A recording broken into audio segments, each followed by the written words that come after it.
I'm Joan Dubinsky, and I am a somewhat retired business ethicist. I've worked at the American Red Cross, at Arthur Andersen, at the MITRE Corporation, Howard Hughes Medical Institute, the International Monetary Fund, BAE Systems, and my final position was as the Chief Ethics Officer at the United Nations. And was that Chief Ethics Officer or Chief Ethics and Compliance Officer? The UN does not make a distinction between ethics and compliance, or it certainly didn't when I was there. So the term ethics comes into the UN vocabulary in response to the oil for food scandal. Oh, interesting. And explain why that's the case? So the UN, as many international organizations, has both a lofty mission and a very lofty self-assessment.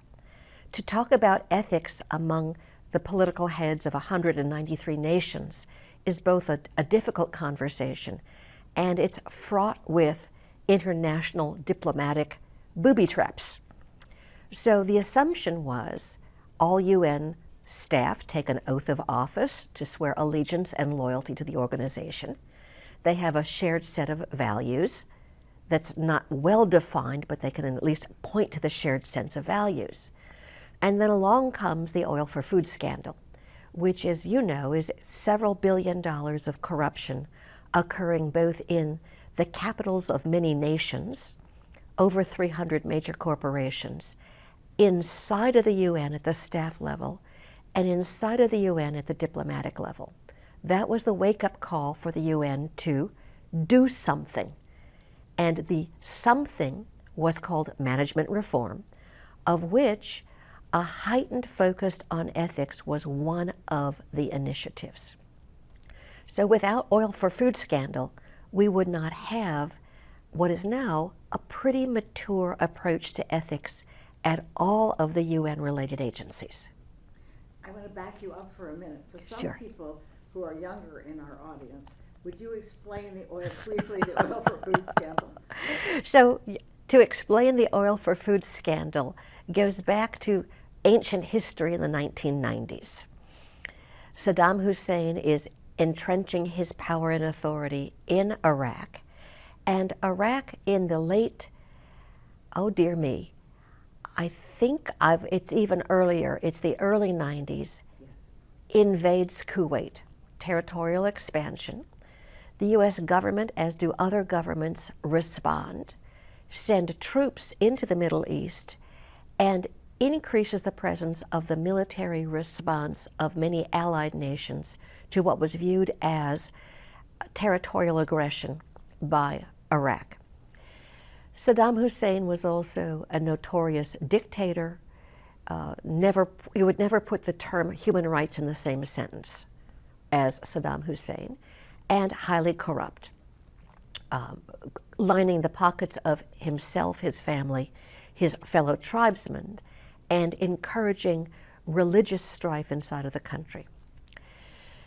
Part of the response of the globe was to sanction Iraq through a Security Council resolution in the mid-90s as a way of stopping or hoping to stop the monetary flow of international capital to support the Iraqi government.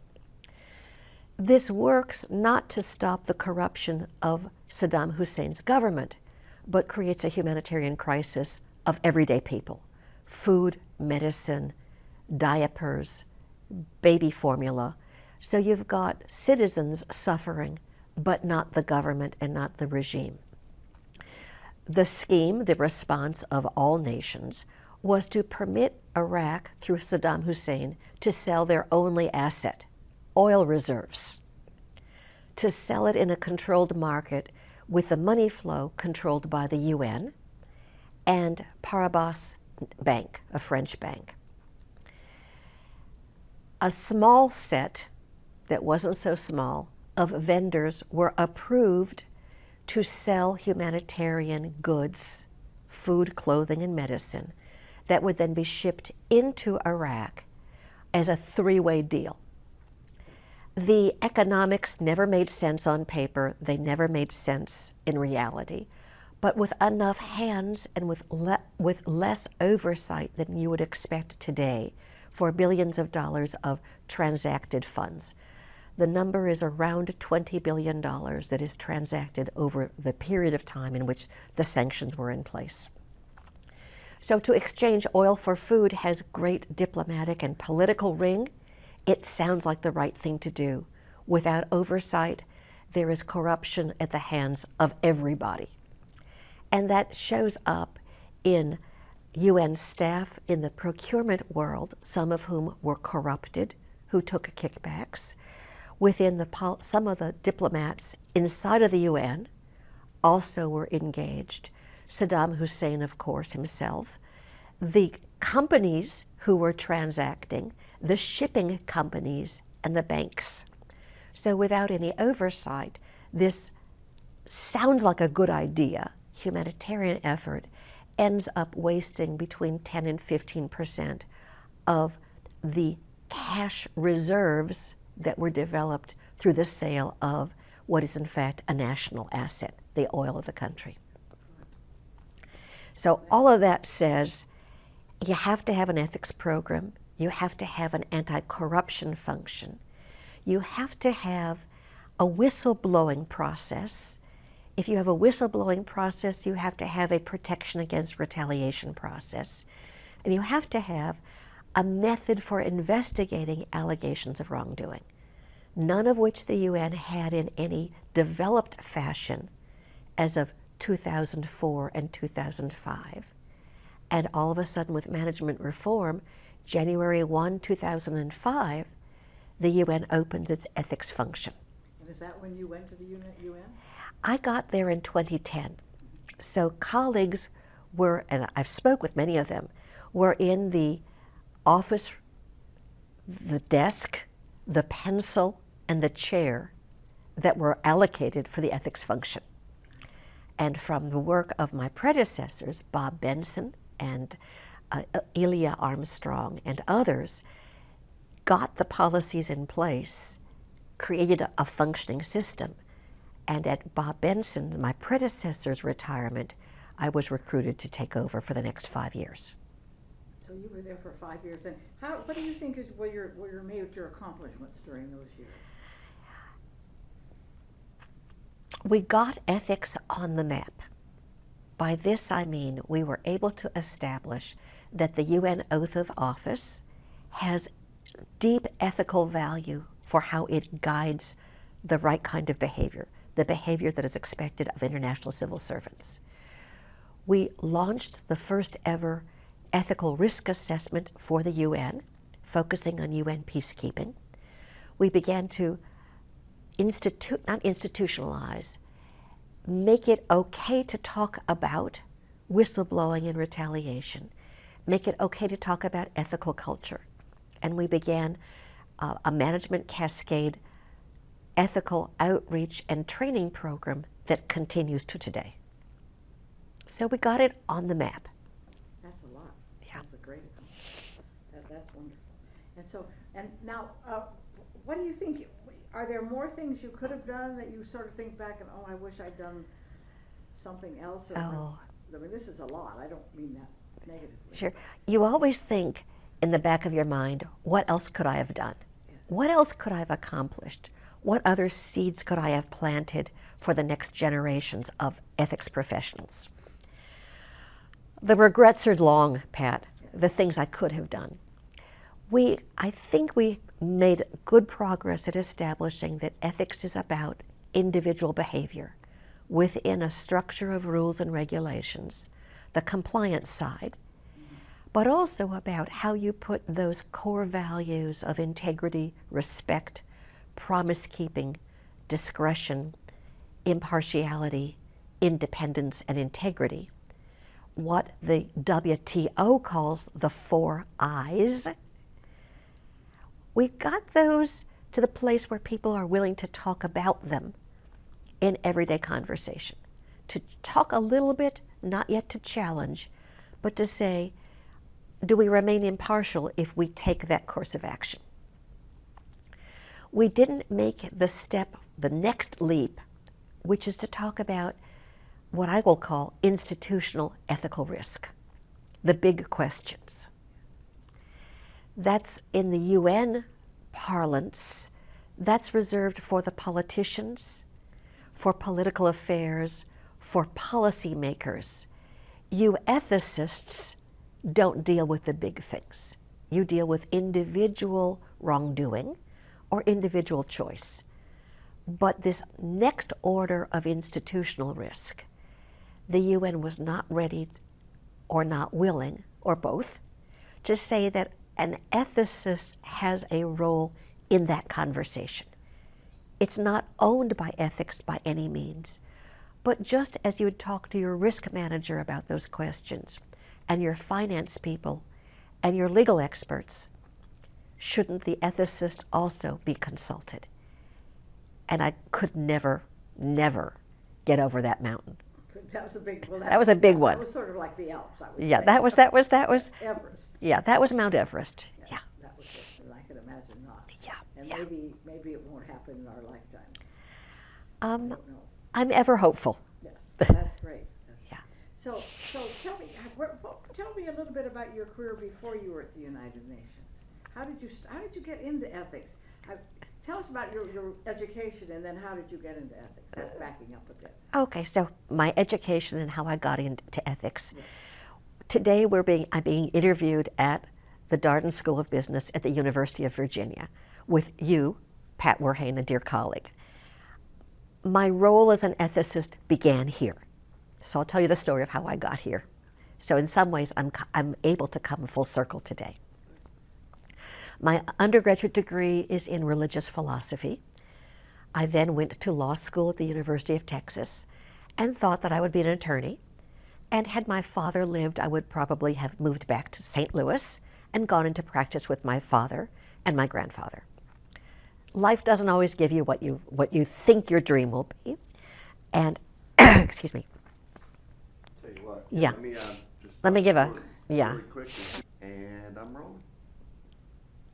So here's my background, how I got into the field of business ethics. I have an undergraduate degree from the University of Michigan in religious philosophy, and then I moved to Austin, Texas, and on a dare, I enrolled in the law school, and they accepted me. So I have a law degree from the University of Texas, and I thought that I would be an employment and labor lawyer, and perhaps return home to St. Louis to go into private practice with my grandfather and with my father. Well, that didn't happen.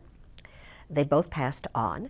And I was in Austin, Texas, working for the city of Austin as a political hack, as an assistant city attorney, and realized after about 5 years that it was time to move on. I applied to a blind ad in a newspaper. This is long before the internet, and got a response from the American Red Cross inviting me to come to Washington, D.C. for an interview. I said, certainly, interviewed, and lo and behold, was selected, moved across country, and became an assistant general counsel, and ultimately the corporate secretary for the American Red Cross. It's now 1985. Dick Schubert was then the president, and Dick had been the former Solicitor General for the Department of Labor and the former president of Bethlehem Steel. So a very wise CEO.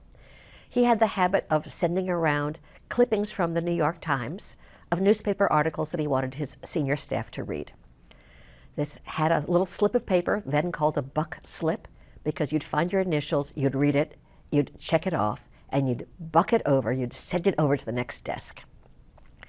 No one told me what the rules were. I read the article, and by the way, the title of the article was, "Why is it so hard to teach business ethics to Harvard MBA students?"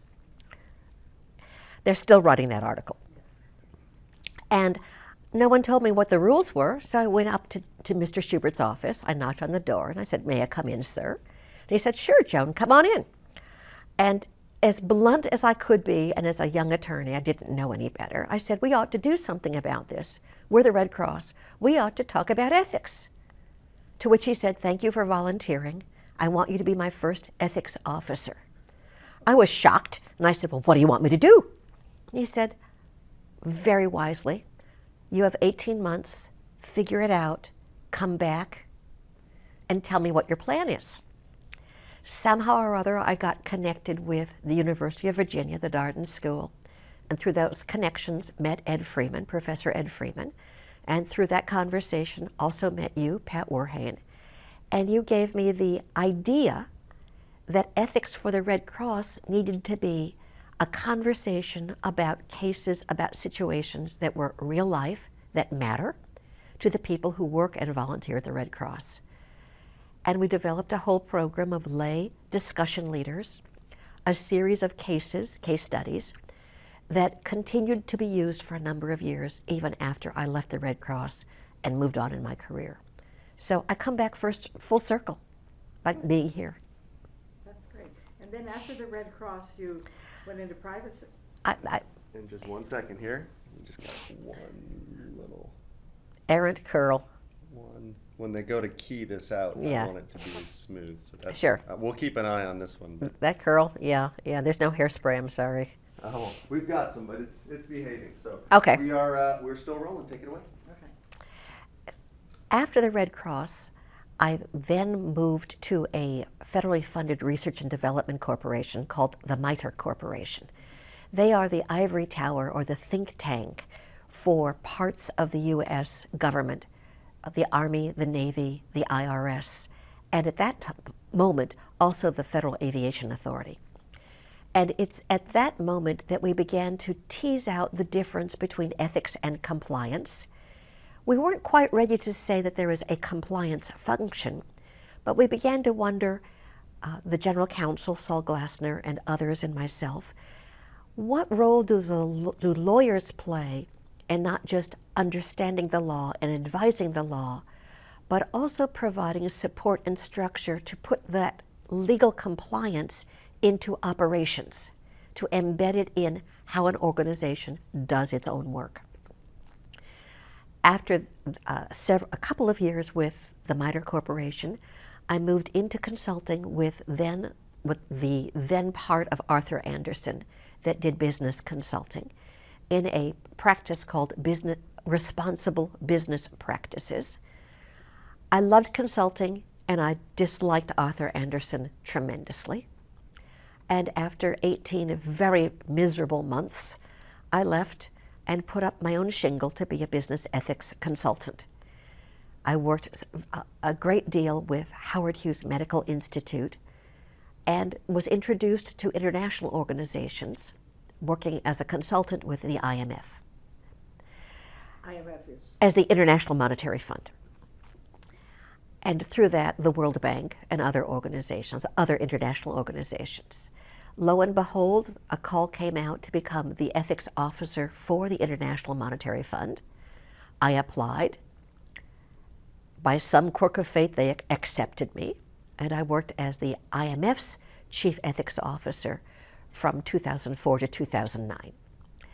At this point, most ethics officers in international organizations serve fixed terms that are not renewable. And this is what they believe is a strong measure to encourage independence. You don't make that organization your career, which means you don't create debts or obligations to senior executives over time. When my term was up, I then moved into the defense world and worked for BAE Systems North America, the US and Canadian half of the British Aerospace and Engineering, BAE. I worked for BAE for another year and a half or so, and then was recruited to apply for the chief ethics role at the United Nations. And my last position, my career position, was as the chief ethics officer for the UN. That lasted through 2015, and now in my somewhat retirement, I teach part-time at the Universities of Maryland at Brandeis University. I am the independent ethics advisor to the board of directors of the Global Fund to fight HIV, malaria, and tuberculosis. And I work with two ethics centers, one at the business school, the Gies School of Business at the University of Illinois, and the Rutland, I have to cut, it's not Rutland. Yes, it is. Okay, so in a pickup, say, Yeah. you do the Gies one Go- in right. Illinois again, and then right into Rutland, so they'll have a place to. Right. And in addition to working with the Ethics Center at the University of Illinois, I also work with a comparable center at Clemson University. Better in case we have the wrong name. Right, I can't exactly. myself and I can't look it up. Exactly. Good. All right, well, so what are you teaching? At both Brandeis and at the University of Maryland, I specialize in ethics in public administration. And at Brandeis, the focus is on international organizations. And at the University of Maryland, the focus is more on nonprofit organizations, federal, state, and local government service, and international NGOs. You've worked so much in international organizations. What do you see that the really big questions many of these organizations are facing or will face, say, in the next 10 or 15 years? So some of the big questions in the sphere of ethics and international organizations, there are many, many, many of them. I'll start with one, which is how do they build relationships with implementing partners? How do they distinguish implementing partners from donors and funders? And where are the ethical lapses, the potential for major or significant ethical risk that comes around when you don't have control over the other entities with whom you have to partner to make a big project successful? We were speaking earlier about the Sustainable Development Goals. The 17 SDGs, Sustainable Development Goals, even themselves say that number 17 is about partnering. You can't do it alone. And these are the SDGs for 2030. Correct. You say that. So the SDGs take us from 2015, August 1, 2015, through July 30, August 1 of 2030.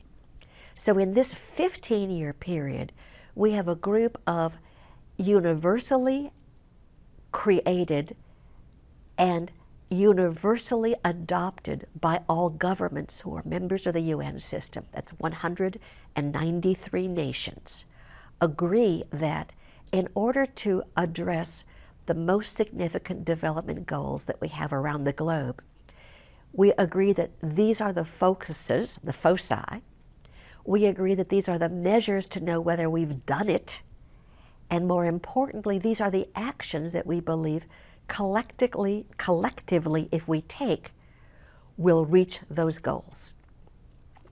So rather than saying end poverty, which is what the prior set of goals called the Millennium Development Goals, the Sustainable Development Goals say not just end poverty, but to ensure that people are lifted up out of what's called abject or extreme poverty, living on what's in today's market less than $1.50 a day.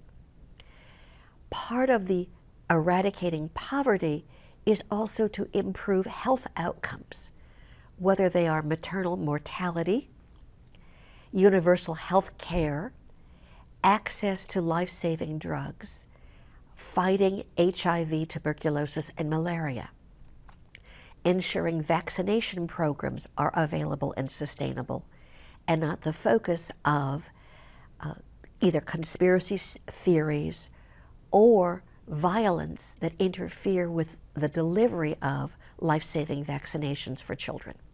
So we move from lofty goals to pretty pragmatic development-focused goals for which we have 193 nations who've said, yes, we agree.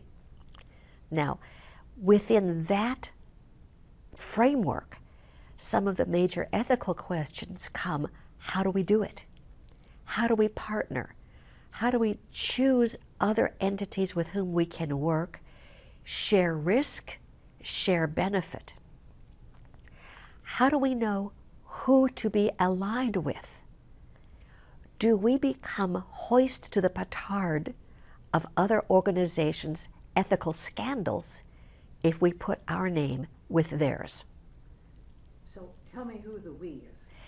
Any of the international organizations, and by this I mean all of the UN agencies, as well as any number of international organizations and international NGOs, non-governmental organizations, plus the private sector who believe that it is good for their business and demonstrates, as Larry Fink of BlackRock, the CEO of BlackRock, talks about, the purpose of business has a social construct as well as a profitability dimension. And so as business focuses on their social purpose, they are poised to also engage in activities that promote the Sustainable Development Goals. Who's left out of that picture? Governments. And governments as well are saying, what's our engagement with these goals? So if to meet a large, bodacious, major goal that will make life on this planet more livable and more sustainable, you've got to do it with others. You can't do it by yourself. The numbers, the projects are too big. No one entity can do it yourself. Well, how do you find allies? How do you find partners? Sometimes I make the following analogy, and it's a little silly, but it seems to work. If you think about, for those of us who are married, there was a courtship, there was a marriage, a commitment, then you buckle down to the life of being married. Maybe this is children, maybe not, but you engage in your community. And your fourth level is you say, do we continue? Do we separate? Do we divorce? Do we recommit? For partnerships, especially in the world of international development, you go through the same 4 steps. You court, you date, you recruit. Who's like-minded? Who can we work with? You reach a set of agreements. How will we structure ourselves? How will the money flow? How do we share risk? How do we share benefit? How do we buckle down and do it? And what happens when problems arise while we're in the midst of the doing? And after some period of time, we say, is it worth it? What have we accomplished? Do we separate, go back to the beginning and find new partners? Do we continue? And we know that there are discrete ethical risks that arise at each of those 4 phases in the partnership cycle. And there are things we can do at each step to anticipate risk. And this is an enormous challenge for everyone doing SDG work, because we're not thinking about the risks, the ethical risks, and we're not anticipating ways to reduce those risks. And I would argue that one of those risks is the fear of being recolonializers again, which we were really Yes. good at in the 19th century. And I think that's a huge risk. Yes. So part of this is Western and Northern entities exporting what they think are their best ideas. Sometimes that's done with a colonial mindset, and it is very degrading and very diminishing to be either on either side of that exchange. Sometimes it's done with all good intent, but without the knowledge and the acculturation necessary to work outside of your known or your comfort zone, your known world. If I have a moment, I can talk about the Global Fund to fight HIV, tuberculosis, and malaria. Okay. So the Global Fund is one of the best examples we now have in our world of an implementing partnership that is working. It has risks, it has success stories, but it was designed specifically to change the model of monetary flow, west and north to south and east, along with the strings that would tell others, use our money a certain way and give us a report card of how you've done what we've asked you to do, which is part of the old, as you would say, the colonial model.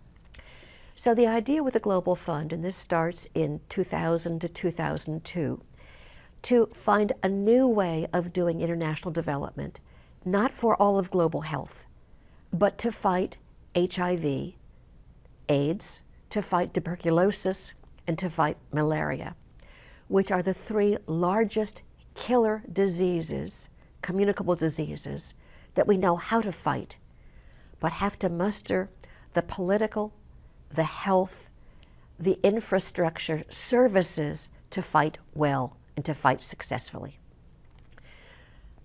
The Global Fund is created as an international organization. It's chartered under Swiss law. It is headquartered in Geneva. And its approach was, it is a financing institution. It doesn't deliver aid, but it helps create the monetary flow to create a large tranche of money that is then delivered to governments who propose competitive grants that are vetted for sustainability and efficacy. Will that program deliver positive health benefits to fight 3 diseases? Each year, the Global Fund distributes around $3.5 billion in direct grants to governments who implement programs. And the idea was to have a governance structure that is supported by donors, countries, donors' foundations, donors' individuals, implementers who represent the parts of the world where the health need is greatest, as well as observer roles for UN agencies such as UNAIDS, World Health Organization, and Gavi, the Global Alliance on Vaccine Initiatives. So you have at the governance structure, not a one-sided or two-sided, but a multi-party governance system. I'd be the first to tell you that it's simple. It is complex, it is highly structured, it is difficult to keep that governance system up and running, but it's successful. And it is an example of how the implementing partnership concept tackles a very specific global health goal of the Sustainable Development Goals. And the Global Fund is not worried about corruption when I give money to a country? It is very, so you've got... How does it monitor where the money, how does it monitor where the money goes? Sure.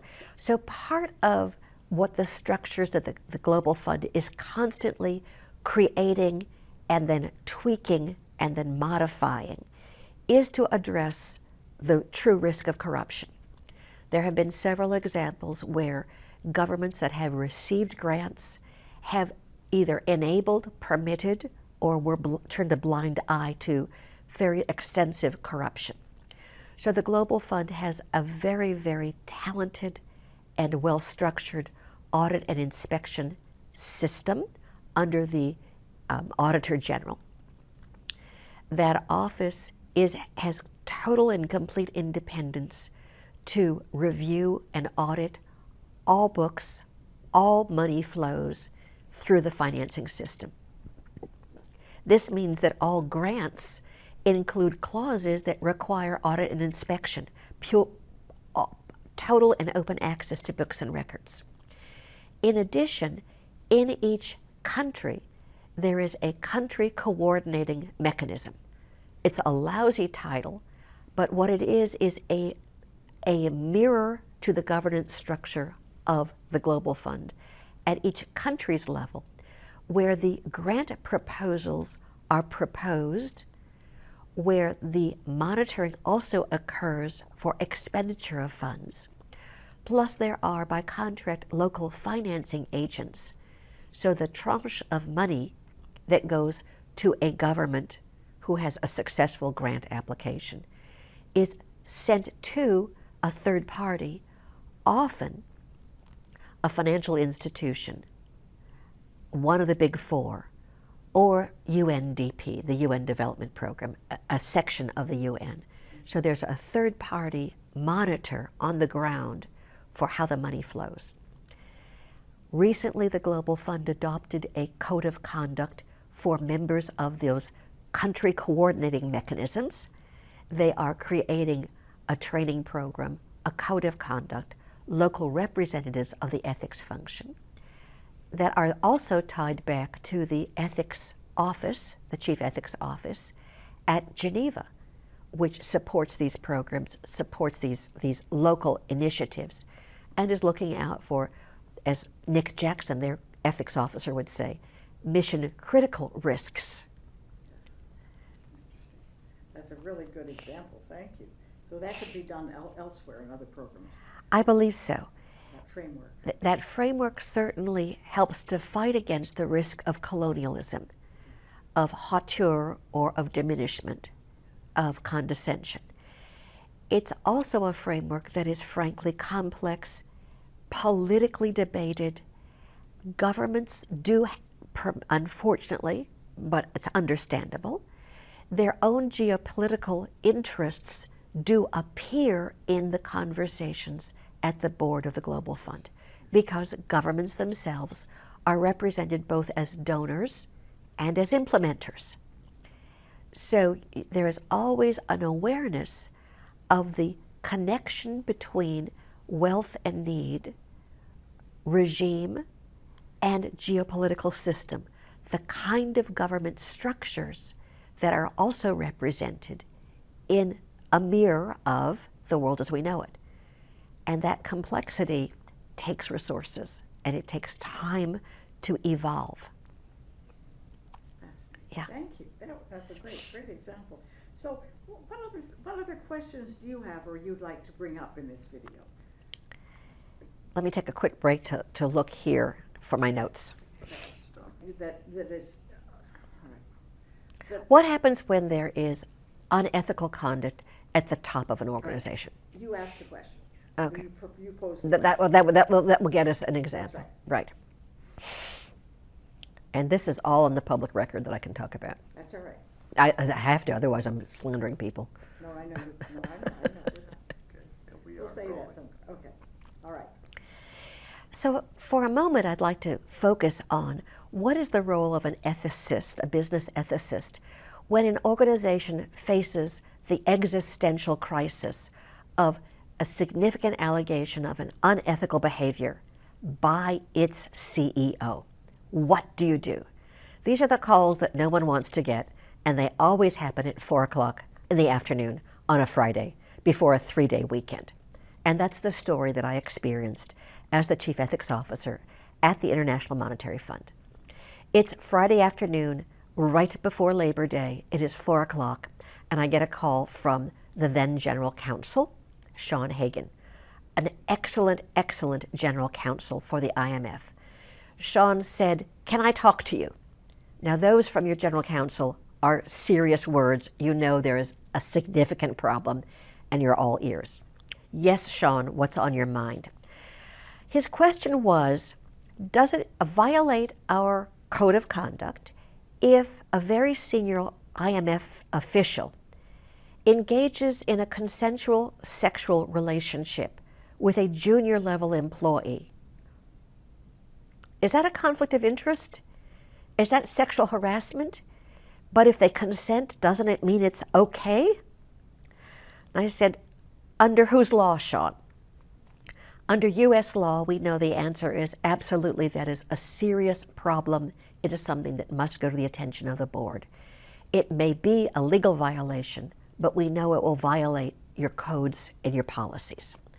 International organizations are not bound by the national law where they operate, because by treaty they are immune from the operation of those local government laws. They create their own body of law called international administrative law. So I said to our General Counsel, I need to know the facts. Tell me what's happening. At that point he said, we have an allegation that the then managing director, the head of the IMF, Dominique Strauss-Kahn, has engaged in a sexual relationship with a very junior level employee of the IMF. Her husband has complained to the board, the board of directors of the IMF. This is now the fall of 2008. Lehman Brothers has gone bankrupt 3 weeks earlier. The globe is wondering whether the international financial markets are going to be stable or whether the global banking system may in fact collapse. This is not the time to have a crisis of leadership at the IMF, which was viewed then and now as one of the major players to try to stabilize financial markets. Sean and I agreed to meet the next morning at a local coffee shop on Saturday, and I said, this is a matter that you will have to investigate. I, the ethics officer, cannot investigate my boss. It must be done by outside counsel. And I will bring with me the dossiers of 3 law firms who I believe could be interviewed and possibly retained. By the following Monday afternoon, the IMF had retained outside counsel to do an independent, confidential, prompt, thorough investigation of the allegations. And in under 3 weeks, they had put together their investigation. At that point, Sean and I talked about how do you bring this to your board of directors, who themselves represent 24 regional collections of governments, not of whom all within each of those seats on their governance structure are politically aligned. Plus, some of those managing directors, some of those directors, the governance structure, represent a single government, such as the US, UK, and France. And others represented collections, so that each voting seat on the board represented approximately the same percentage of contributions to the pot of money that the IMF uses to make loans to governments to stabilize currencies. That's how the IMF is structured. How do you bring this discussion, the findings of what is fairly salacious behavior on the part of the CEO, whose leadership is so crucial at a time of fragility in the world's international financial markets? We figured out how to structure that. And this is the point where the ethics perspective and the legal perspective differed. Sean argued as the zealous advocate for the client, which is his role as the chief lawyer, zealously advocating for the interests of the IMF as his corporate client, not as the CEO was his client. And the chief ethics officer's view that one must be an advocate for the truth, regardless of where the political or economic risks could fall, that you had to bring advocacy for the truth and for ethical leadership into the conversation. We had to agree to disagree. The board received outside counsel's report, and the board, on its initiative, concluded in the public record that though DSK, Dominique Strauss-Kahn, had not violated his contract or the then rules, he had demonstrated a remarkable failure of ethical leadership and in the exercise of moral judgment. So the board's action was a public chastisement of their leader. He was required to meet with all staff the following Monday in an all-staff meeting, and the board asked him to publicly apologize for his behavior. He did so. And you could hear the pin drop in that room of 2,000 people gathered to hear his comments about his behavior. Now, the aftermath of that story is not a good one. Several years later, Dominique Strauss-Kahn did have his own very public run-ins with allegations of criminal behavior involving inappropriate sexual contact with an employee of a hotel. And his career at that point unraveled. When he was in prison at Rikers Island, because he was taken off an airplane by agents, and he was charged with significant criminal conduct, sexual criminal misconduct. He did do the proper thing, and he resigned his position as the managing director of the IMF from the jail. This permitted the board to recruit and select Christine Lagarde, who became his successor. And at this point, her work with my successor, Olivia Graham, turned the IMF around in terms of its ability to heal from the sexual scandal and the infamy that the leader's behavior brought, the reputational damage to the IMF that the leader's behavior brought to the institution. So just in closing, perhaps a few words about what I think our field has established and what some of the challenges in the future might be.